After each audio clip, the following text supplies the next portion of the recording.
Craig said we could go a long, long time, but we have Craig Way, voice of the Longhorns. UT women, of course, having a great run. And how about what they've done with Rodney Terry into the Sweet 16 for Texas? Craig Way joins us on 365 Sports. I want to start with Dylan Disu. I know that he is carrying, not alone, but it seems like he's almost carrying this team. When, Craig, did that actually start to happen?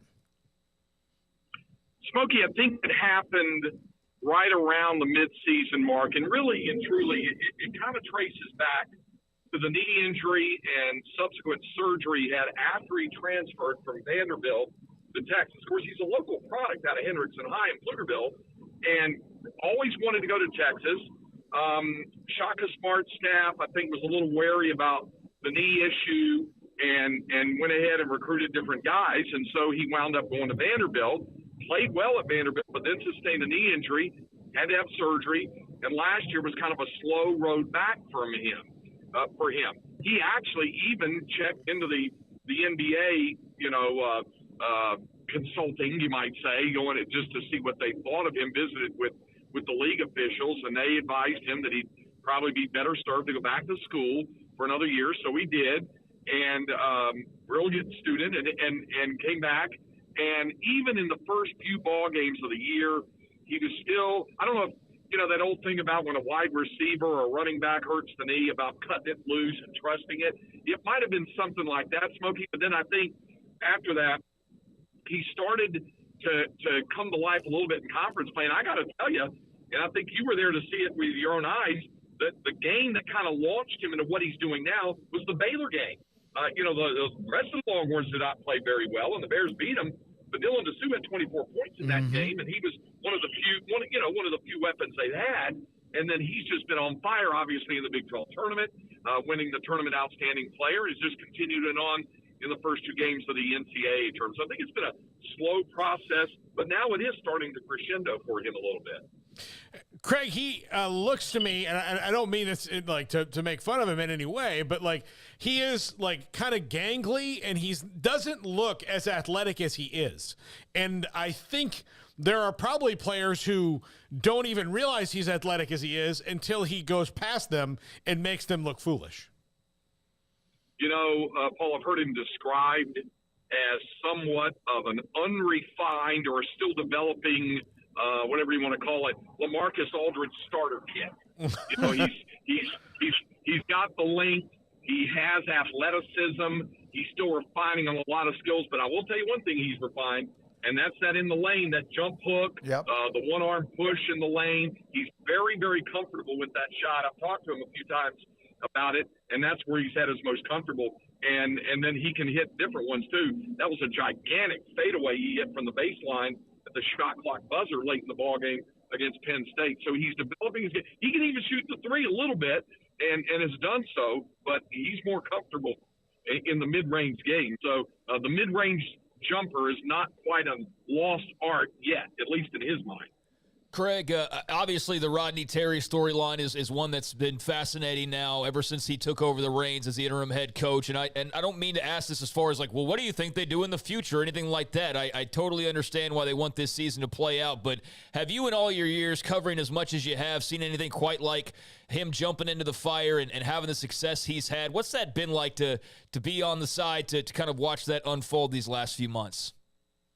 The closest thing I can even think to compare to it, and David, I know you'll remember this, the 1989 Michigan thing with Steve Fisher taking over for Bill Frieder, and they launch a 6-0 run and win the national championship. I don't know that it's quite the same thing because this happened far earlier in the season. The thing that's impressed me the most is when he took over the job, he totally settled the guys in. And there were some, especially some of the younger players, who were, pretty upset. What do we do now? But because this team had 6 seniors on it, they kind of decided amongst themselves, we're not going to let our season crumble. Dana O'Neill from The Athletic did a great piece on them. And she came to dinner with us when we were in Knoxville the night before the Tennessee game and wanted to get down to the crux of the matter. Why did this team not fold?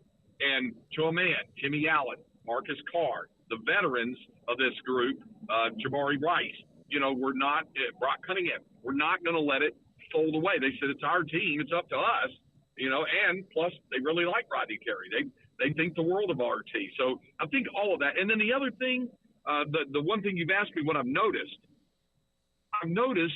very, very little in terms of the way the whole operation was going. And Chris Beard was the coach. And what I mean by that is the daily practice routines on the road, the meal times, the film sessions, all of that stuff remained consistent. And I think that was important. There weren't a lot of shocks.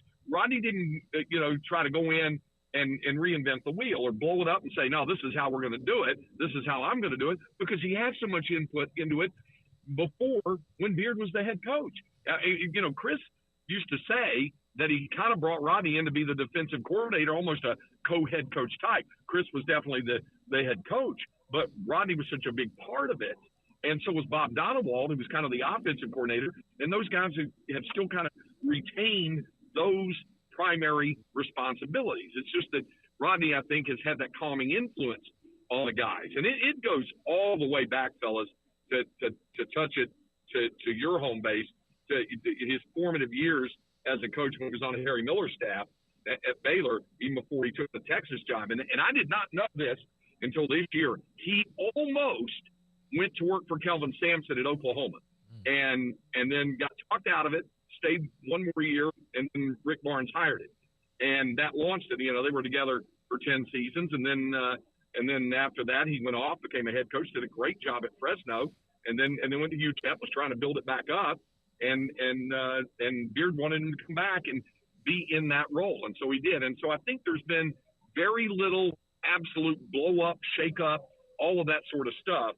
And I think that's made a difference as to why this team remained settled and remained calm and directed, even when they, had lost a game or two here or there. They only lost back-to-back games one time, and that was the Baylor and TCU games on the road late in the year, and they haven't lost since. So I think all of that added up to it. Craig, is there a common belief that he's back, but they just don't want to mention anything now until whatever is the final end of this journey, whether championship, Final Four, or whatever?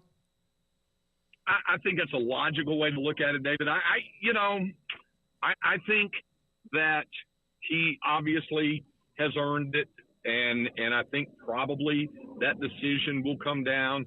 I don't know if he's been told that in private. They already gave him a big-time bump in pay when things were going well just a couple of weeks ago, 3 weeks ago, I think it was.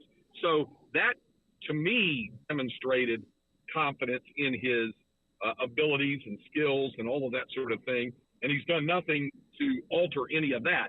So I think it's probably just a matter of time and formality, but things are on a roll right now. And I don't think anybody wants to do anything or say anything that might distract this team from his mission. When they fell behind, when Penn State made that run, there were probably, and a lot of teams may have just not been able to overcome that and crumble. Do you feel like because of what you mentioned, the consistency within the program, that they didn't panic, even though Penn State seemed like they had the upper hand? And then Disu came in, made a bunch of plays, but it just seemed like okay, we've got time here. Let's get this thing back. Yeah, I think it was a big part of it, David. And what he did was, I asked him point blank when he came right after the final horn sounded. First, Timmy Allen came over. And I asked him, what was said in the timeout? Penn State had the 10-0 run. They're up 58-55. Rodney calls timeout. I asked Timmy Allen, he said, just stay within our defensive principles. The rest will come to us and not worry about it. And he was very calm in a pandemonium moment. And so I said to him, okay, I'm going to let you go celebrate. And then he screamed at the top of his lungs, Sweet 16, and I think just blew out one of our headsets or something. But he was very excited about it. And then Rodney came over, and I asked him, I said, what exactly? He goes, just to keep doing what we're doing. That when we're within ourselves, we're okay. I mean, some of it sounds like coach speak. And, the guys give him a lot of good-natured grief because he has a lot of those old-fashioned coach sayings, Hayes in the barn. I even asked Timmy Allen, Marcus Carr, and Sir Jabari Rice in the off-day press conference on Friday, what's your favorite Rodney Terry phrase? And it was actually Brock Cunningham. And Cunningham liked Hay is in the barn. Marcus Carr said, I like combo platter. He said, we got it's a meat and potatoes day. We're like, Coach, it's a combo platter. We got a lot happening on this. And then I think Timmy Allen said something else too. They all have their favorite phrases because Rodney's got a book of them, but they just roll off his tongue naturally. But the one they all live by, the one he uses most, live where your feet are. Live where your feet are. And that's what they're doing right now. And that's what they did, I think, in the moment there, down 3, and they turned around and launched a 10-0 run to win the ballgame. Craig, one of the things that would give me the most confidence about this team being able to make a deep run and maybe win this whole thing is that you have guys that literally could discuss their real estate purchases because they're veteran, 23, 24, 20, maybe 25 years old, all across the roster. And that's seemingly what wins in college basketball now is guys who are veterans and don't get rattled by little things. This is an old team by college standards, and you could tell. Is it those moments where you can tell that this is veterans and not guys who are, caught deer in the headlights? Absolutely, Paul. And you know what? It's and all coaches know this, portal science. I mean, that's what it's come down to, portal science. The science not only of being able to be successful in getting guys to transfer in on the transfer portal, but the guys who best fit your program. Could anyone have predicted that Serge Abari-Rice coming in from New Mexico State would be the Big 12 Sixth Man of the Year and would develop a lethal shot fake, a pump fake, and be able to be a dead-eye three-point shooter? He wasn't against Penn State, but he was against Colgate. He's been big all season long. Portal science. And I think the same thing holds true, with Timmy Allen, Marcus Carr, who came in. Then you talk about real gray beards. Brock Cunningham was a local product. I mean, he was a teammate of several different guys whose careers have long since gone by. And he continues to play. He's a grad student now in the advertising program. He's got a year of eligibility left, guys. He got his COVID year to be back. He had taken a redshirt year when they won the NIT in 2019. So you're not done with Brock Cunningham yet. He'll be back one more year. So portal science, I think, has a lot to do with a lot of this. Well, it's a great run. What are your thoughts about how they match up with Xavier? Xavier is bigger, faster, and more skilled than either Penn State or Colgate. They also feature a player who played for Rodney Terry at UTEP.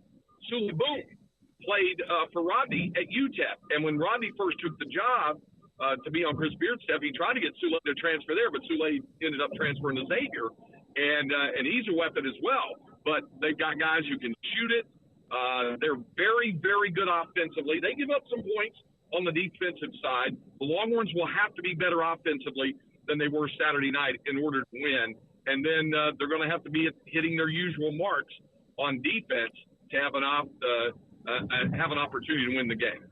I know you got a game with the women tonight. Craig, thanks for your time on a busy day, and look forward to it. The Sweet 16, the Big 12 with 2 teams left, Jerome Tang, Kansas State, and Rodney Terry in Texas. We appreciate your time, Craig.